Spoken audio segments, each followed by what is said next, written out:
Bonjour à toutes, bonjour à tous, bienvenue dans cette nouvelle vidéo, une vidéo spéciale, c'est la vidéo des 1000 abonnés comme je vous l'avais dit. C'est une vidéo FAQ, vous avez été nombreux à me poser des questions, donc que ce soit sur YouTube ou sur Instagram, un petit peu partout, vous pouviez les poser où vous voulez.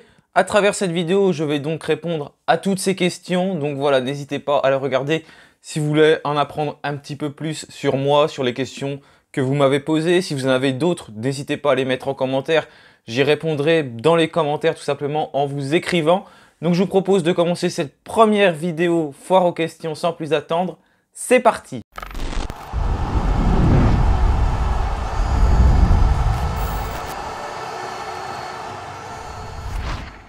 Donc voilà, je vais répondre tout de suite à vos questions. Donc la première question, je vais l'afficher en bas de l'écran. J'essaierai de faire pareil avec toutes les autres pour que vous puissiez les voir. En tout cas, la première, c'est DZHB Allez les Verts qui me l'a posée. C'est qui, quand et comment tu as commencé à supporter les Verts? Donc c'est une question pour moi qui est quand même assez compliquée à répondre parce que tout simplement, je m'en souviens pas trop. J'ai jamais supporté d'autres clubs avant l'AS Saint-Étienne. Depuis tout petit, vraiment, quand j'avais déjà 4-5 ans, je pensais à Saint-Étienne. Je m'en souviens très bien, je pensais aux Verts. Ça, je pense que c'est parce que mon parrain déjà est supporter de l'AS Saint-Étienne. Mon oncle est aussi supporter de Saint-Étienne depuis toujours. Et c'est tout simplement eux, je pense, qui m'ont transmis leur passion. Comme je vous l'ai dit, j'ai jamais supporter un autre club, ça a toujours été une évidence. Je pense qu'il y a aussi le rôle des supporters dans les tribunes qui a beaucoup joué. J'ai déjà été voir plein de matchs à Saint-Étienne. Le premier, c'était en 2008-2009, un certain Saint-Étienne-LOSC gagné 2-1 par les Stéphanois. Et je me souviens vraiment de l'ambiance dans les tribunes alors que j'étais petit et j'étais en tribune Henri Point. Il me semble même qu'il y avait un tifo. Je me souviens être sous une bâche à ce moment-là. J'avais été voir ce match avec mon club de foot de l'époque. En tout cas, c'était vraiment un grand souvenir et voilà, je pense que c'est aussi l'ambiance qui va marquer. Donc je pense que c'est familial et également tout simplement l'ambiance mise par les supporters dans le chaudron, les valeurs du club. Tout ça, ça m'a plu dès le départ et j'ai vraiment jamais supporté un autre club que l'AS Saint-Étienne. Ça a toujours été une évidence pour moi et ce le sera toujours parce que je me vois vraiment pas supporter un autre club que les Verts. Donc en tout cas, merci pour ta première question et merci également pour ta fidélité parce que sur la chaîne, tu es toujours présent et ça, sache que ça me fait vraiment plaisir. Vraiment, depuis le tout début de la chaîne, je vois tes commentaires. Donc, un grand merci à toi. Donc, maintenant, on va passer à la deuxième question. Une question qui m'a été posée par Mika. Donc, merci à toi. Quel fut ton premier match à Geoffroy Guichard? Donc, ça, comme je vous l'ai dit, c'était en 2008-2009, le match Saint-Étienne-Lille gagné 2-1 par les Stéphanois. J'ai pas énormément de souvenirs à part le tifo en début de rencontre. Il y avait également, je me souviens, malheureusement la blessure de Jérémy Janot, remplacé à cette époque par Koulibaly, qui devait être le deuxième gardien, le gardien remplaçant de l'AS Saint-Étienne. Donc je me souviens surtout de ce moment-là. Je crois que quand Janot était sorti, il y avait toujours 2-0 pour les Verts, mais c'était le 18 avril 2009. Un match gagné 2 buts à 1. C'était la 32e journée de Ligue 1. On voit ça, bien sûr, je m'en souviens pas. Je viens de regarder pour me souvenir de la date, mais en tout cas, mes principaux souvenirs, c'est cette blessure de Jérémy Janot, ce tifo et cette ambiance magnifique mis à Geoffroy Guichard dans un stade qui ne ressemble plus à l'actuel. C'était le stade de l'époque, un vrai stade à l'anglaise avec aucune des tribunes qui se rejoint. Ensuite, le stade a été refait pour l'Euro 2016. Mais voilà, c'était ça mon premier match du côté de Geoffroy Guichard. On va maintenant passer à la troisième question. Donc cette question, elle est de Mathéo SL. Il m'en a posé d'ailleurs plusieurs. Donc un grand merci à toi pour toutes tes questions. C'est plus une question qui concerne ma chaîne. Donc si tu devais faire un autre concept sur ta chaîne, ce serait lequel? Donc pour l'instant, j'ai plein d'idées comme le concept sur l'histoire de l'AS Saint-Étienne. D'ailleurs, je suis en train de préparer la dernière vidéo, la vidéo que ce sera à l'époque 2000 à 2021, 2022 même actuellement, jusqu'à actuellement, je suis toujours en train d'actualiser la vidéo comme ça avance et ça avance dans le bon sens. Donc c'est positif pour nous. Donc en tout cas, c'est ça mes projets de vidéo, plus sur l'histoire du club. Ensuite, j'aimerais bien reprendre les lives. Malheureusement, j'ai pas un très bon réseau là où je suis. Je suis avec ma connexion de portable, donc ça fonctionne pas très bien. C'est pour ça que j'ai tout arrêté parce que c'est trop compliqué. Mais ça, j'aimerais vraiment beaucoup reprendre. Donc voilà pour les projets un petit peu sur ma chaîne pour le moment. Je réfléchis pas mal. Avec moi, ça peut toujours se faire un petit peu sur un coup de tête. Je prépare pas trop en avance ce que je vais faire. C'est sur un coup de tête, je me décide toujours à faire des choses. Donc c'est pour ça que je ne sais pas vraiment trop ce qui va arriver, mais ça peut vraiment arriver comme ça. Je peux réfléchir et puis tout préparer le jour même. C'est vraiment sur des coups de tête que je décide beaucoup de choses. Ensuite, petite question de culture, date de la création de l'AS Saint-Étienne. Bah ça, c'est une question qui est très compliquée à répondre. Certains disent 1919, d'autres 1933. Et bah, je vais dire une autre date. Pour moi, ce serait plus 1927 parce que j'avais fait une vidéo sur l'histoire de l'AS Saint-Étienne. Il y a plein de dates qui sont évoquées. 1933, c'est le statut professionnel parce qu'il n'y avait aucun club français qui pouvait acquérir ce statut avant 1932. Je crois que les papiers avaient été envoyés trop tard à Saint-Étienne. Du coup, c'était 1933. 1919, c'est plus l'association sportive du Casino qui est créée. Donc ça, c'était plus par Geoffroy Guichard, le stade qui porte son nom. Et c'est ensuite Pierre Guichard qui avait créé, parallèlement à ça, le Sporting Club en 1919, je crois également, 1920. Et ce Sporting Club qui regroupait plus les associations de foot va ensuite fusionner avec l'association sportive du Casino. Et ça va donner l'association sportive stéphanoise, ASS, comme beaucoup appellent toujours le club aujourd'hui. Et je crois que c'était en mai 1927. Donc pour moi, c'est plus à partir de ce moment-là que l'histoire de Saint-Étienne commence, que le club de foot se crée vraiment, avec Geoffroy Guichard qui va être ensuite inauguré en 1931 et le club qui devient professionnel en 1933. Donc pour cette fusion entre l'association sportive du Casino et le Sporting Club qui donne l'association sportive stéphanoise, je dirais plus que le club, il a été créé en mai 1927, mais c'est pas évident, il faudrait vraiment avoir un historien qui nous répond à cette question, quelqu'un qui connaît vraiment bien l'AS Saint-Étienne. Mais pour moi, c'est plus autour de 1927, même si cette date, elle est très peu évoquée, mais par rapport aux recherches que j'ai fait, je trouve que c'est plus logique de dire que le club, il a réellement été créé en ce moment-là. Tout commence d'ailleurs avant, en 1912.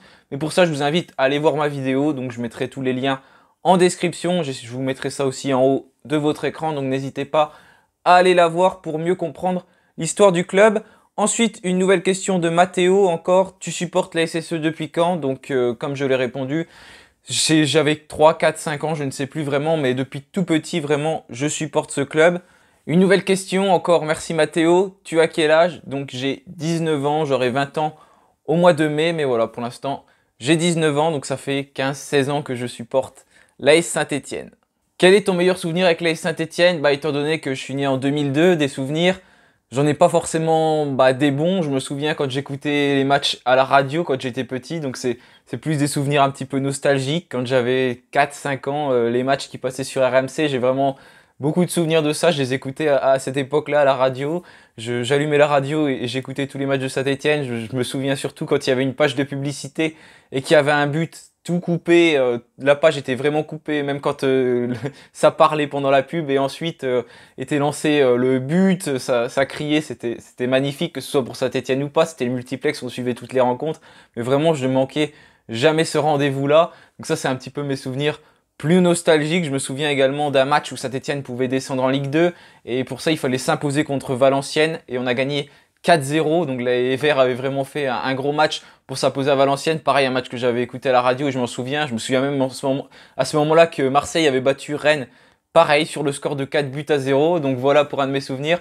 Et sinon, un vrai souvenir à Saint-Étienne, tout simplement, je pense que comme beaucoup de personnes, c'est la Coupe de la Ligue qu'on a remportée en 2013, un vrai souvenir pour les Verts, un trophée qui date, ça faisait longtemps qu'on n'avait pas gagné de trophée, les Verts qui n'avaient pu gagner un trophée depuis près de 30 ans, donc ça faisait plaisir de renouer avec cette Coupe de la Ligue. Donc voilà, pour mon plus beau souvenir du côté de Saint-Étienne, je pense que c'est la Coupe de la Ligue, comme beaucoup de personnes, et puis ce 3-0 gagné dans le derby face à l'Olympique Lyonnais. Donc voilà, pour mes souvenirs, j'espère pouvoir en revivre d'autres parce que pour le moment c'est compliqué, mais on va espérer que le club arrive ensuite à remonter la pente et qu'on puisse revivre de très bons moments parce que les Verts, les supporters, tout le monde je pense mérite de revivre des meilleurs moments.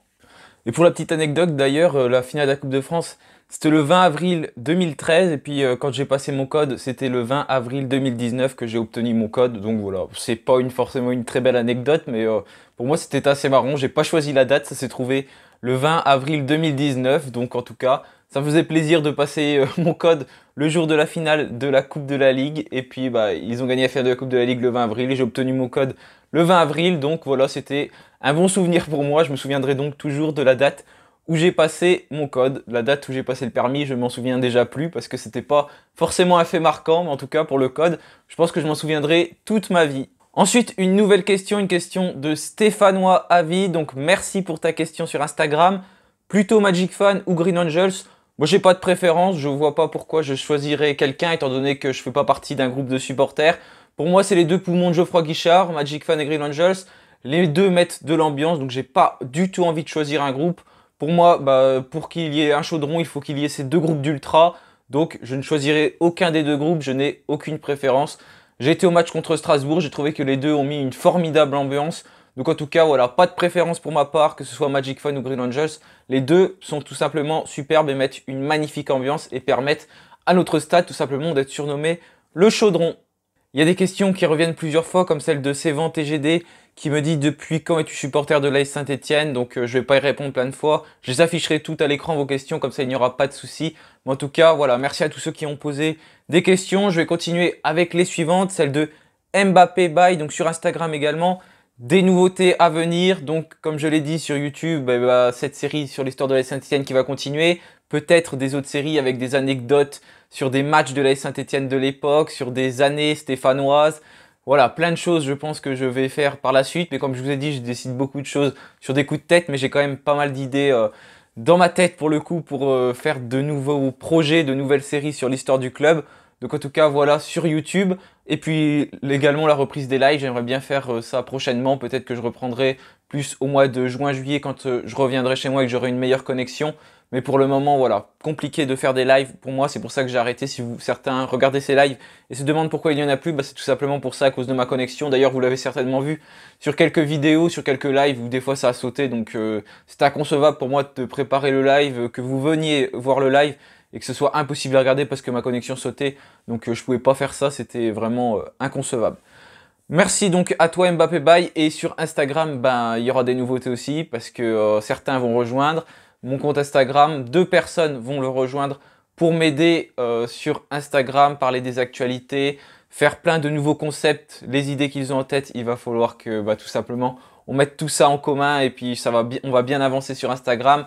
Et puis d'ailleurs, celui qui me pose la question, tout simplement, il va me rejoindre sur Instagram, un grand supporter des Verts, malgré qu'il s'appelle Mbappé Bye, mais il est supporter également de Kylian Mbappé. C'est pas pour ça qu'il est supporter du Paris Saint-Germain, mais depuis toujours également, il est supporter de Saint-Etienne. Et c'est pareil, il se présentera sur Instagram, donc il vous en parlera plus. D'ailleurs, comme pour la question suivante avec Mathéo Payet42, c'est pareil, lui va me rejoindre sur Instagram pour parler du club avec pas mal de concepts qu'il va mettre en place, notamment sur l'histoire de Saint-Etienne, c'est pareil, on va revenir un petit peu sur les anciennes époques, avec revenir sur les scores que l'AS Saint-Etienne a infligés aux autres équipes, ou alors les scores tout simplement sur lesquels on a perdu lors des années précédentes, pour se souvenir un petit peu de tout ça. Il faisait ça avec son compte précédent, Score ASSE, et j'ai totalement confiance en eux, je sais qu'ils vont faire un très bon boulot. Donc en tout cas, merci à vous deux d'avoir rejoint mon compte Instagram. Ensuite, on a une question de 2 verres en fils. Alors heureux, bien évidemment heureux d'avoir les 1000 abonnés. Ça fait vraiment plaisir. En un an, je ne pensais jamais atteindre ce chiffre. Je pensais même jamais l'atteindre parce qu'on sait que c'est compliqué de commencer sur YouTube, encore plus que sur Instagram, pour que la chaîne soit mise en avant. Et ça a pris assez facilement. Ça m'a quand même pas mal surpris. Vous avez été nombreux à regarder mes vidéos. La chaîne, elle avance vraiment de façon assez croissante tout le temps. Il n'y a jamais eu vraiment de régression ou un pic où ça augmente d'un coup. Vraiment, ça augmente de façon très très croissante. Donc ça fait vraiment plaisir de voir que beaucoup de monde suit les vidéos. Et puis voilà, pour moi, il n'y a pas de concurrence sur YouTube. Je suis content de voir que des autres font des vidéos sur l'AS Saint-Etienne. Il y a plein de monde de plus en plus qui en font. Et puis bien sûr, la référence dans ce domaine, c'est tout simplement Carton Rouge TV qui fait des magnifiques vidéos avant match, des briefs avec des cartons rouges, le MAC, carton rouge l'invité. Il invite plein de monde et pour moi, ça restera toujours la chaîne référence sur l'AS Saint-Etienne. Donc en tout cas, c'est un peu lui d'ailleurs qui m'a également donné l'envie de faire des vidéos sur les Verts parce que j'apprécie vraiment son contenu et puis je regarde toujours ses vidéos et depuis tout le temps, j'ai toujours regardé ses vidéos et franchement, il fait des très très bonnes analyses et je pense de toute manière que je n'ai pas besoin de faire de la pub pour lui parce que vous le connaissez tous, c'est quand même la référence dans le domaine de YouTube, côté stéphanois en tout cas. Maintenant, on va passer à une autre question, une question posée sur YouTube par Bangtan French, donc c'est pour la FAQ. Qu'est-ce que tu penses de Mangala? Donc déjà, merci à toi pour ta question. Donc Mangala, il était venu à Saint-Etienne pour emmener de la sérénité. Malheureusement, pour le moment, on voit que c'est compliqué pour lui. Il a encore pris un carton jaune contre Paris. C'est d'ailleurs pour ça que je ne voulais pas le voir titulaire. Malheureusement, voilà, il a pris ce carton jaune. c'est compliqué. Et les joueurs de Paris, ils emmènent beaucoup de vitesse et on savait très bien que ça allait être dur. Déjà qu'il en avait pris un contre Montpellier, un autre contre Clermont, je crois. Donc Mangala, voilà, il fallait pour moi le préserver. Conclusion, il ne pourra pas jouer contre Lille et pas comme contre Metz, comme j'avais pu un petit peu le dire dans ma vidéo. Mais finalement, c'est pas Metz, c'est Lille où il ne pourra pas disputer la rencontre. Mais il a pris 3 cartons jaunes en 4 matchs. Ça montre que voilà, il est encore un petit peu fébrile, mais en même temps, on pouvait s'attendre à quoi que à ça. Et avec son club de Valence, ça faisait un moment qu'il n'avait pas pu disputer de rencontres. Il était libre depuis le mois de juin, il jouait très très peu avant.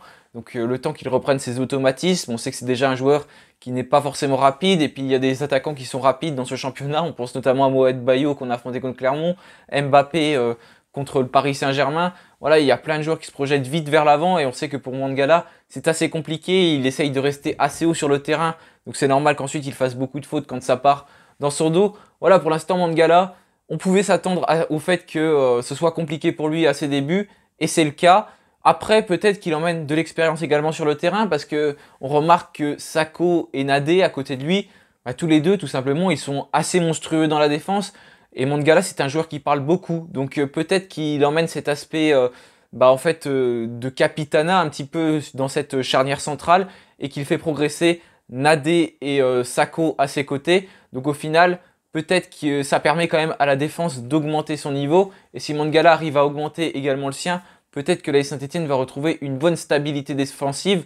Donc je pense que pour le moment, il n'est pas très bon sur le terrain, mais en tout cas, il arrive à emmener son expérience pour notamment sa défense avec Sakho et Nadé. Donc peut-être que Mangala, au final, sur le terrain, il est très bien pour le moment. On va le voir contre Lille, si en tout cas sans Mangala, c'est différent. On pourra le remarquer avec Sakho qui n'a pas joué un match sans Mangala. Avant, il avait joué avec Moukoudi contre le Paris Saint-Germain quelques minutes. Mais en tout cas, un match entier, il n'en a pas joué sans Mangala. Donc on va voir.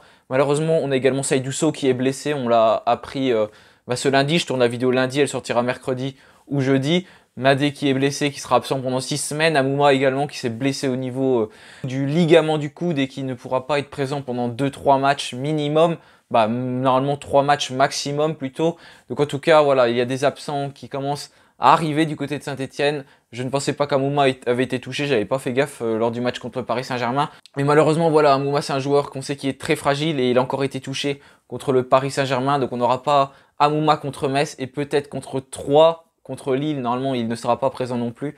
Mais en tout cas, c'est des matchs importants sur lesquels j'aurais bien aimé le voir. Mais bon, tant pis, on va pas crier parce qu'on n'a pas Amouma. Il va falloir se dire qu'il va falloir quand même gagner ce match. Contre Metz, ça va être compliqué parce qu'ils vont jouer en bloc très bas. Mais je vais pas m'éparpiller sur ce match, j'en reparlerai dans ma vidéo d'avant-match. On a déjà fait pas mal de temps de vidéos, donc je vais continuer avec les questions. Donc voilà, merci encore à toi pour ta question. Donc la question suivante, elle a été posée par Monsieur Gentleman Pandarou sur YouTube. Donc comment t'es venue l'idée de créer une chaîne YouTube?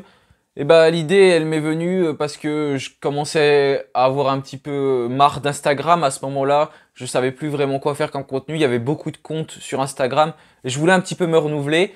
Donc j'ai réfléchi et je me suis dit que ça pouvait être pas mal de se lancer sur YouTube. Et comme je vous l'ai dit, je regardais les vidéos de Carton Rouge TV et j'adorais son contenu. Donc je me suis dit pourquoi pas me lancer dessus, faire ça modestement à ma façon bien sûr.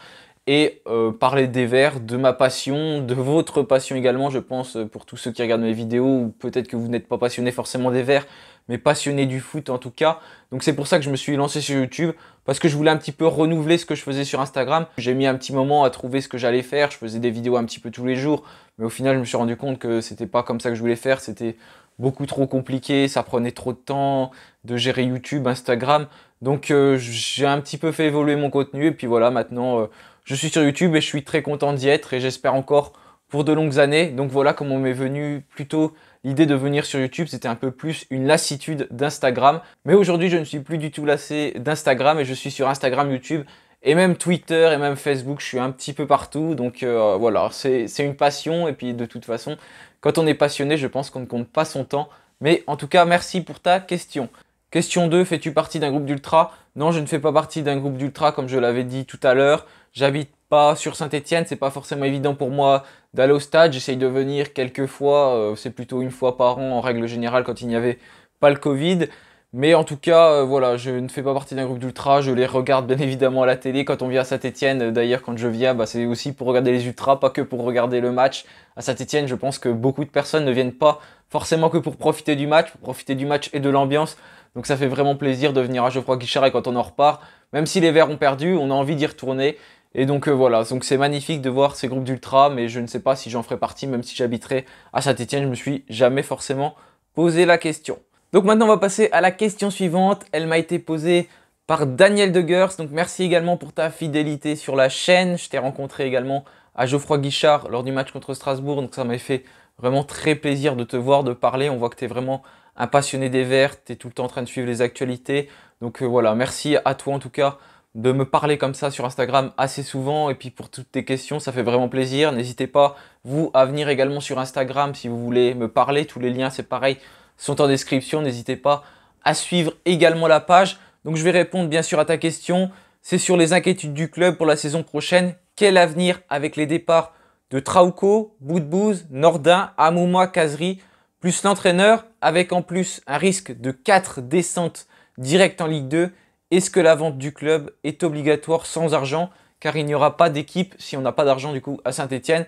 Donc en tout cas voilà, merci pour ta question. Je vais y répondre bien sûr.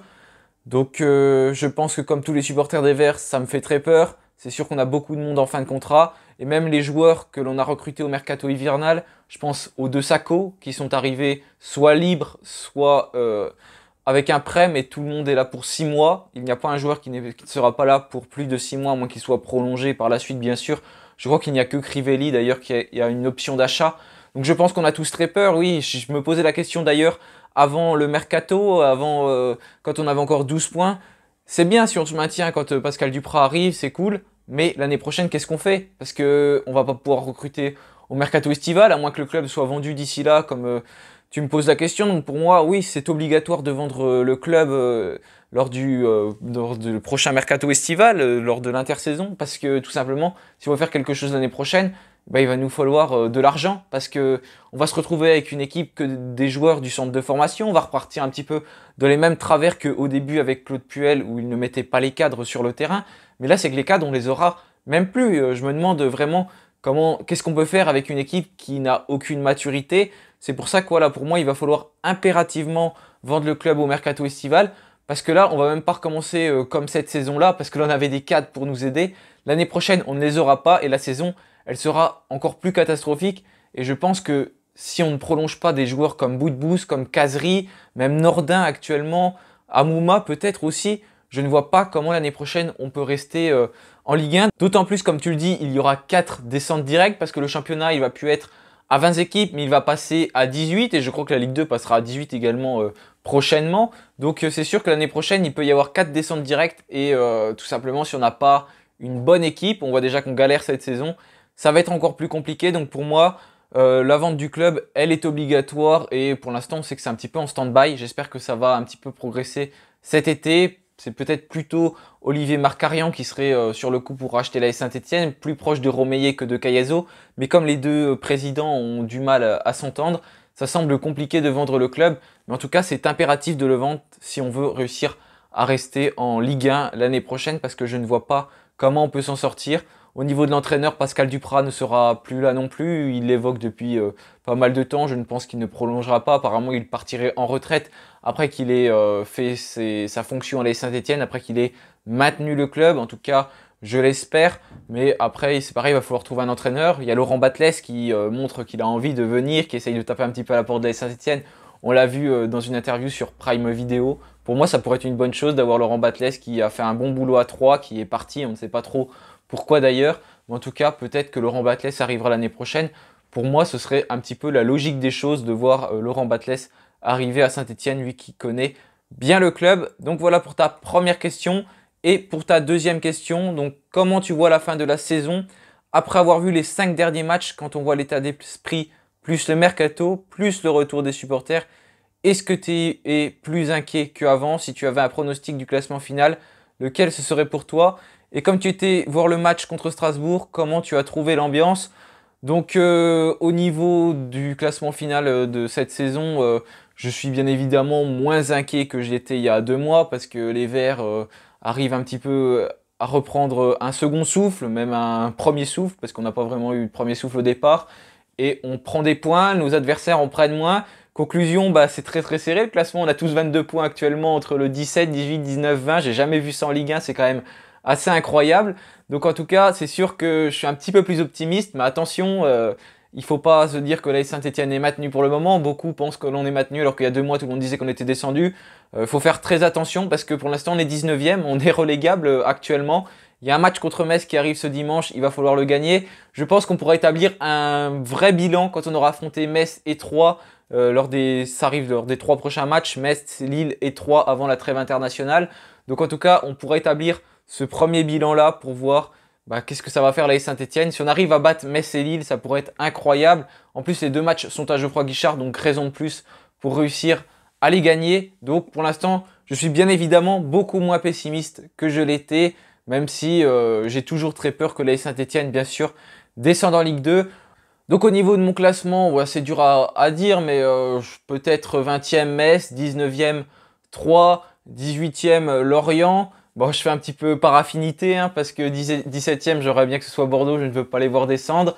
16e, nous, 15e Angers, 14e Clermont et 13e Reims. Donc voilà un petit peu pour mon pronostic. Bien sûr, rien n'est à prendre en compte. Il faudra voir ce qui va se passer lors des prochaines journées. C'est tellement serré qu'on ne sait pas ce qui peut se passer. Mais en tout cas, ça m'irait bien si ce classement se termine comme cela. Et qu'est-ce que j'ai pensé de l'ambiance contre Strasbourg? Tout simplement magnifique. Vous l'avez vu, je pense, sur la vidéo que j'ai fait sur l'ambiance lors du match contre Strasbourg. J'ai vraiment bien profité de ce match, que ce soit de la performance de nos joueurs sur le terrain. J'ai bien regardé le match et j'ai bien regardé également l'ambiance dans les tribunes et j'ai réussi à vous filmer tout ça. Donc en tout cas, voilà, je suis très content d'avoir été voir ce match qui avait une ambiance formidable, de copes qui se sont même répondus. Et ça faisait très longtemps que j'avais pas pu entendre certains chants de vive voix à Geoffroy Guichard, de voir les 2 copes qui se répondent. Donc franchement, c'était un magnifique match et une ambiance exceptionnelle. J'espère que ce sera pareil contre Metz, le stade qui se remplit vraiment beaucoup. Le COP Nord est complet, Henri Point inférieur complet, Henri Point supérieur, il restait quelques places. Certainement quand vous regarderez cette vidéo le jeudi, il n'en restera plus du tout, moins de 300 places il restait. Le COP Sud qui n'est pas beaucoup garni pour le moment, j'espère qu'il sera garni quand vous regarderez cette vidéo.